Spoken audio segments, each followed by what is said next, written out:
Hello everyone. Today we'll be playing a little Doom 3, and this is the brand new port by Panic Button. This is part of the new Doom re-releases for Nintendo Switch, Xbox One, PS4, and in the case of Doom 1 and 2, they also released them on mobile, so if you have an iOS or Android device, you can go and check those out. So yeah, this is the Doom 3 port, and the reason that I picked Doom 3 out of the other two is first off, Doom 1 and 2, those new ports, they've been faced with some controversy. If you've been around social media or anything lately, you'll see why. I'm not gonna get into that at all. I don't want any part of that. And the Doom 3 port, I think, is generally the most solid of all of them. It was developed by Panic Button, who did a great job with porting Doom 2016, the Wolfenstein games, all of that to Switch. So I've been really impressed with the Doom 3 port, and I just kind of wanted to show Doom 3 because it's not as focused on as the other games in the Doom franchise. We'll get into that a little bit when we start playing. But for now, we'll go ahead and start. We're just going to play a little bit of the base game and the campaign there. And during cutscenes, I will stay quiet in case you're interested in watching those. So let's go ahead and get started. The Union Aerospace Corporation is the largest corporate entity in existence. Originally focused on weapon and defense contracts, new ventures have expanded into biological research, space exploration, and other scientific endeavors. With unlimited funds and the ability to engage in research outside of moral and legal obligations, the UAC controls the most advanced technology ever conceived.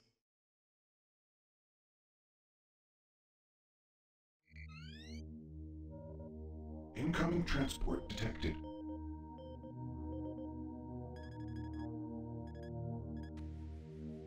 Mars approach, Dark Star with you, 07063, passing through 38000.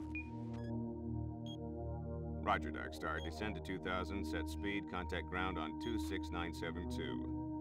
Roger that, tower.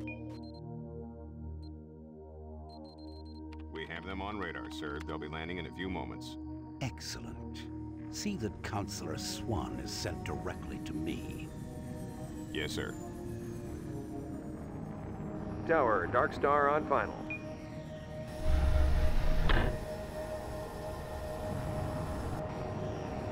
We've got you, Dark Star. You are set for lockdown. Welcome back.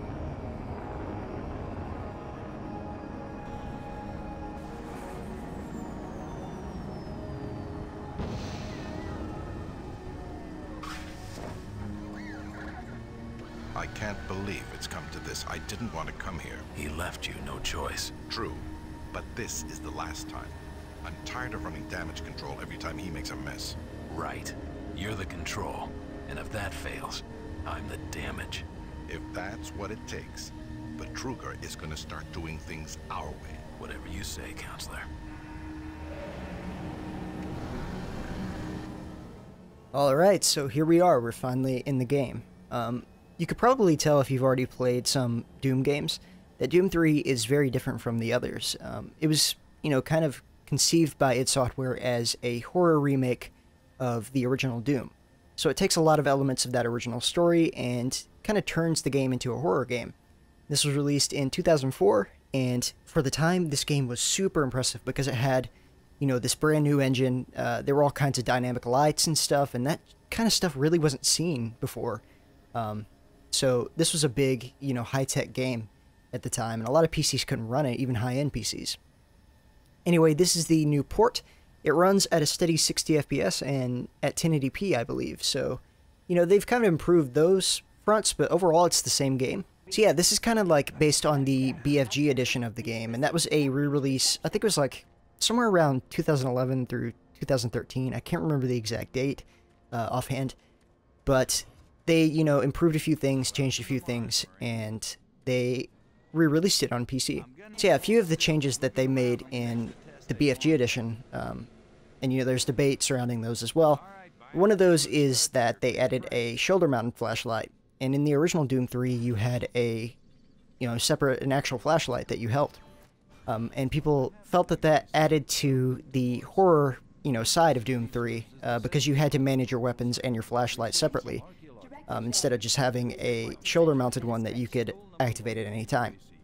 Personally, I think both have their benefits. I don't mind either one. And I think the BFG edition does add some convenience. So yeah, this is basically running the BFG edition on modern consoles, which is cool. Welcome to Mars. First time? You can just leave your bag there. I'll have it sent up your quarters. Okay, there's a few things we need to take care of first. This is your personal data assistant. You'll need this to access all secure areas. If you get clearance for any security zones, it'll download directly. It's important, so don't lose it. I see here that Sergeant Kelly has requested your immediate attention. Head directly to Marine Command. It's just that way. Follow the signs. Alright, so we have a PDA, and we can check out, you know, information on there. We can check emails and video and inventory. And you can find other PDAs around the facility, so you have to kind of make sure to look out for those. So yeah, Doom 3, I like Doom 3 a lot. I feel like it is very different from the other games, and, you know, I was a little disappointed the first time I played it, but once I played it again, I started to appreciate it more for what it is. It is a horror game, you know, with the Doom formula, I guess. And, you know, there is less of a focus on action. I do really, one of my favorite parts of the original Doom 1 and 2 are the action elements. You know, it's always, they've been pure action games with horror elements. And Doom 3 is a horror game with action elements, and there's a cutscene, so... Do I need to remind you of the groundbreaking work that we're doing here? No, but I've been authorized by the board to look at everything. The board authorized you? The board doesn't know the first thing about science. All they want is something to make them more money, some product. Don't worry, they'll get their product. After how many accidents? Tell me, Dr. Betruger, why are so many workers spooked, complaining, requesting transfers off Mars? They simply can't handle life here. They're exhausted and overworked. If I had a larger, more competent staff and bigger budget, even these few accidents could have been avoided. I'm afraid you'll get nothing more until my report is filed with the board. I will need full access, Dr. Betruger, Delta included. I won't have any difficulties doing that, will I? Only if you get lost, Swan.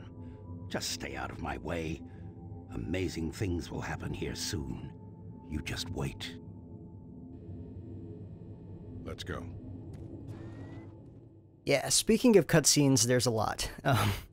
Doom 3 is known for having a much bigger focus on story than Doom 1 and 2 and Doom 64.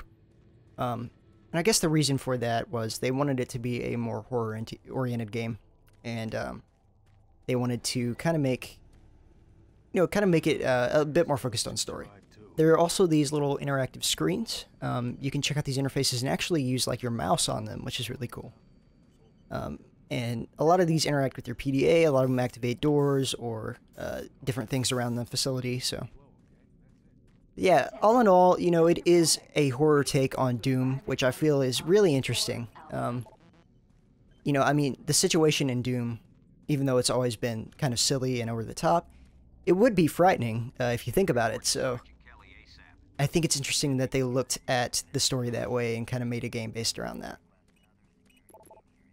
Oh, another thing are these security codes. You'll find little lockers and rooms that are locked off and you need a security code.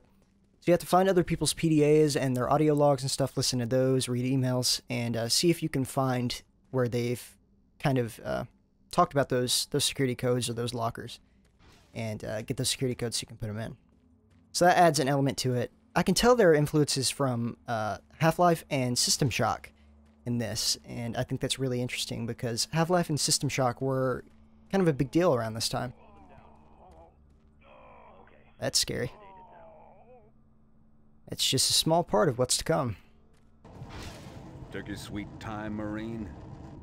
Now, here's the situation. Another member of the science team's gone missing. Since you're the ranking FNG, you get to find him.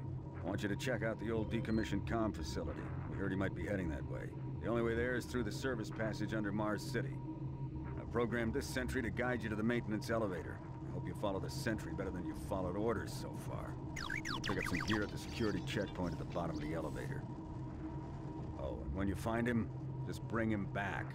Do not hurt him. Now move out. Alright, so we got our little sentry bot to help us out. Always love these little guys because they do help out whole lot later on in the game. Welcome to the dungeon, Marine. Most unexciting place on Mars. I'm gonna need you to grab some armor and secure your pistol before I can pass you through security. Okay, grab your gear. Now you're ready for combat. Let me do a radio test. MarsSec radio check. Excellent. Good signal. Looks like you've been assigned the decommissioned comm facility. Just follow the main passage through the underground junction, then straight out. You'll have a quick evac. And what better way to see the Martian surface than to run across it? We got another PDA. Yeah, and here's a supply clearance. So let's see if this gives us any clues as to that code. And yeah, it already gave us one. It looks like we'll try this code and see if it works. So it was 531. There we go. Already benefiting quite a bit, and we picked up some shells for our shotgun, which we don't have a shotgun yet, but we will soon. Yeah, and like I mentioned earlier, in the original Doom 3, the non-BFG edition, you would have to use your flashlight separately. It was kind of like on your weapon, not weapon wheel, but, you know, weapon roster. So you couldn't use a gun while you were holding your flashlight. And that does change the gameplay quite a bit, I do have to say. There are also these moments that you go outside and you walk on the Martian surface, and that takes some of your oxygen supply away. You have like a built-in oxygen supply in your suit. Don't ask me how that works because your character is never seen wearing a helmet. But, yeah, and that's another element that is different from the other Doom games. Especially if you've played Doom 2016. You know, that's much more in the vein of the classic Doom games. And there's no worrying about, you know, oxygen levels or any of that stuff. Huh? No, no, please. You must let me get this communication out. They have to be warned while there is still time. I can't let... You don't know what I've seen. You can't possibly understand or comprehend. The devil is real. I know. He built his cave. I'm getting abnormal readings here. This is bad. Oh, God! We can't hold these levels. We're losing it! Help us! Structural integrity at risk.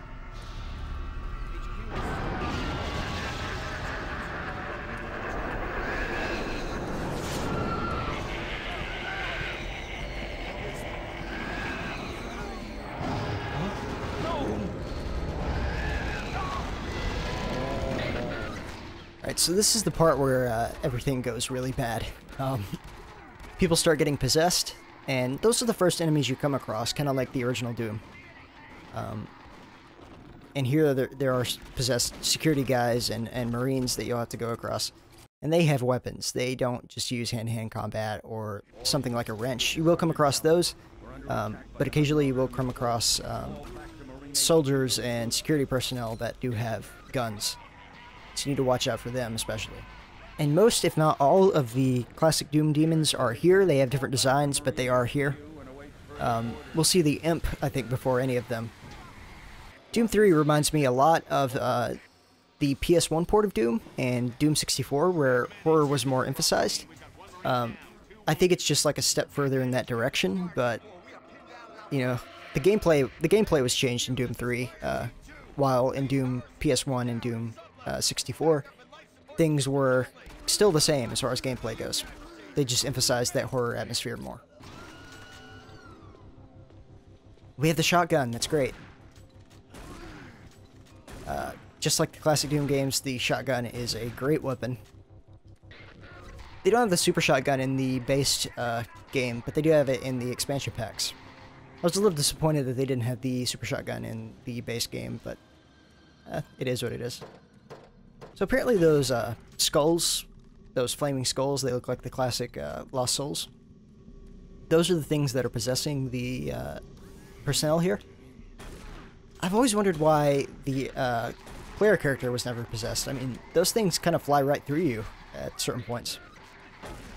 So I wonder what that's all about. There might be a reason for that I just don't know.